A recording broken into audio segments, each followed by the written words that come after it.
guys, thanks for joining me on another episode of Off-Axis Builds. Today we're going to be installing some running boards on my father-in-law's 2020 F150. It's a fun little project, maybe 30-minute job, pretty simple. Most vehicles nowadays have the mounting points for running boards, whether or not they come with it or not. His truck did not come with it, but he found these running boards on Amazon, which I will have a link down below. Pricing and link and all that. So check that link out if you're interested in them, and check out the rest of this video. Alright guys, thanks for watching.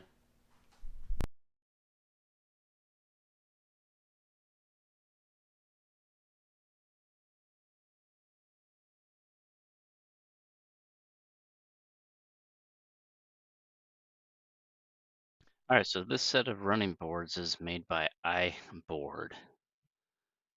Let's go ahead and get this box open, see what we have. So inside we have a set of aluminum running boards, anodized black with a straight line texture on them. Looks pretty slick.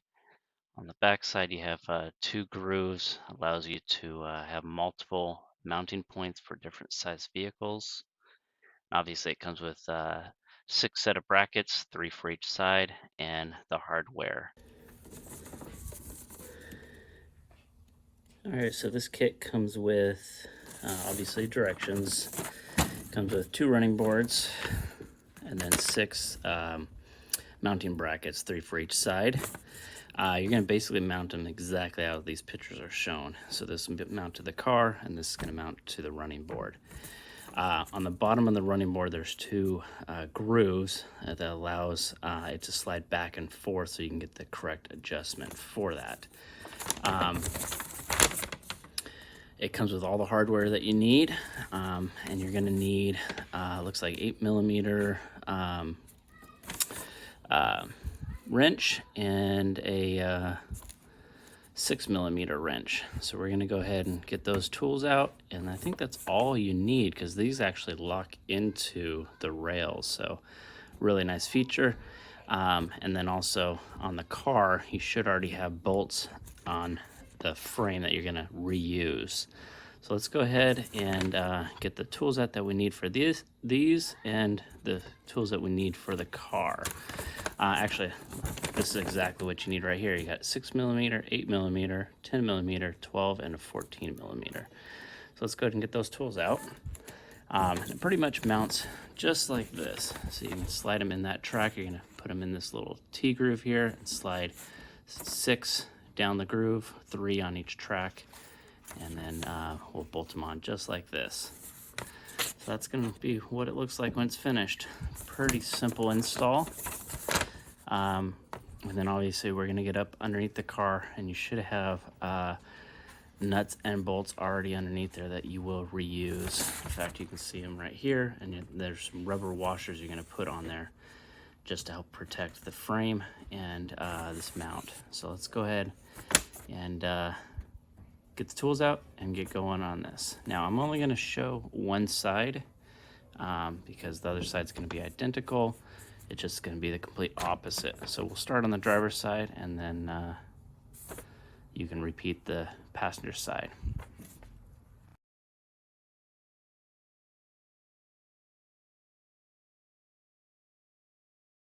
All right, so we have one mounting point in the back, one right above me, and one by the front driver's door.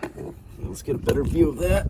So coming up on the driver's door, you're gonna look underneath. There should be one right about here, about this plastic piece. Come back about 6-8 inches, you'll see some bolts, okay? There should be one right about here, and then there's one back in the middle of that back door. Those are gonna take 14mm nuts, which will hold these brackets on. So let's go ahead and get one of those brackets on. Okay, so what we're gonna do, and we're gonna repeat these on every single bracket. You're gonna take these clear washers, they're little rubber washers, and just slide them over these guys.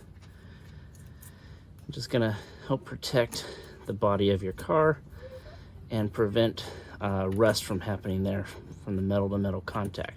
So once we have that on all 3, you're gonna take your bracket, and you see this contour that's gonna follow the car, okay? You see there's 4 holes. In this model, looks like it's only going to use this hole, and this hole on one side, and then when you flip it over, it'll use the opposite. So we're just going to slide it on here, just like that. Okay, and then we'll get a set of these black washers, stick them over that. Okay, and then you'll get your 14mm nuts, and you're gonna just hand tighten them for now, okay, because we're gonna want to be able to move this stuff around to line up everything. And these are lock nuts. I know you probably can't see them in there, but there's a little black plastic piece that's a lock nut. Okay, so we'll just go ahead and put those on like that, making sure you don't cross thread them. There we go.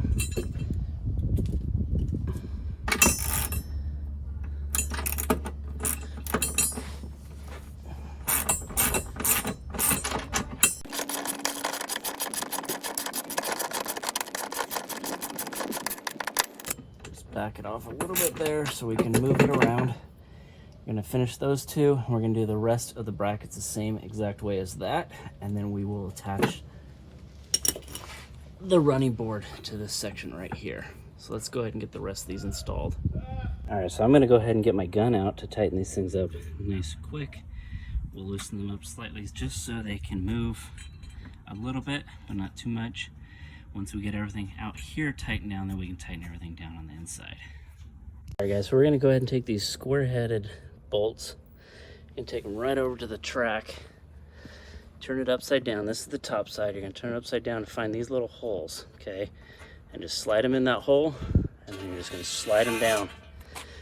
We're gonna do that to all of them, okay? Well, not all of them. 6 on this side and 6 on this side, okay? So you put 3 in this groove, 3 in this groove, and then the other 6 will go on this rail. Okay, so when you're laying this guy up, probably best to get this back edge lined up with that line on the back part of the door.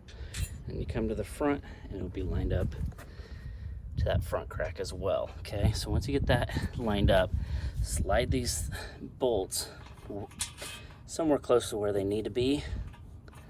So when you flip this thing over, they're lined up to these holes, and you just drop them right in. All right, so last but not least, you're gonna need these smaller washers with the 10mm hole in them and the 10mm washer nut. You're gonna put those on every single one of those and tighten them for now, and then we'll cinch them down, and then we'll go in and tighten down those inside bolts, okay? All right, guys, so it's at this point that I have the nuts and washers on here, on all 3 of them, okay? You can still move this forward and back and in and out, okay? I do recommend to kind of hide this, just my opinion. You can go flush if you like, but I'm gonna make it towards underneath, roughly about from this edge, about a 1/4 inch back, and you just won't see it as you walk up to the car. Otherwise, if you go flush, you'll see that anytime you walk up to the car. So we're gonna go ahead, first off, line it up right here, and then we're gonna pull these out so they're all even, about a 1/4 inch.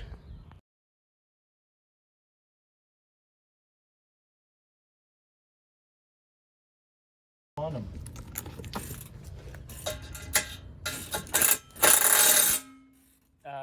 Just slightly loose, just so you can move the bracket left and right and in and out.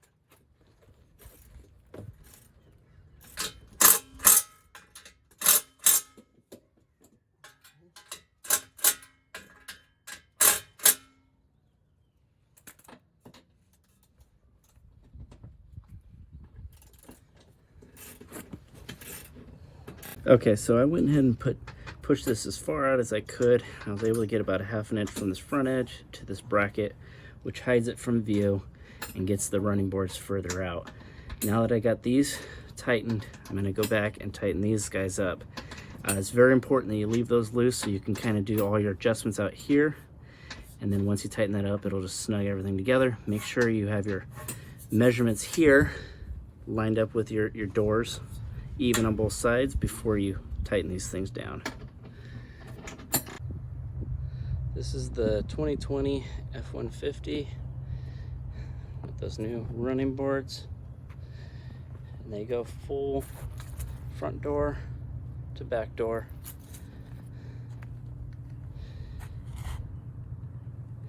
The sun's in such a bad angle, it's hard to see them right now, but I lined them up with this front edge, and it turned out to line up perfectly with that back edge.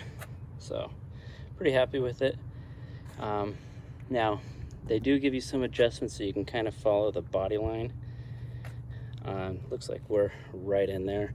Obviously, the front of the truck kind of dives off, so you're not going to have a straight line. So, anyways, turned out really nice, really happy with it. And I think they hold about 300 pounds, so that's pretty good. Alright guys, so that install didn't take too long. Like I said at the beginning, it took about 30 minutes to install it. The hardest part was opening the box. I mean, honestly, it was just bolting the brackets on, tightening everything down, and making sure it looks good and in the right location. Pretty simple job. Anyways, please like, comment, subscribe down below, and hit that little bell for upcoming notifications. Alright guys, remember, it's built, not bought. We'll see you on the next one, guys.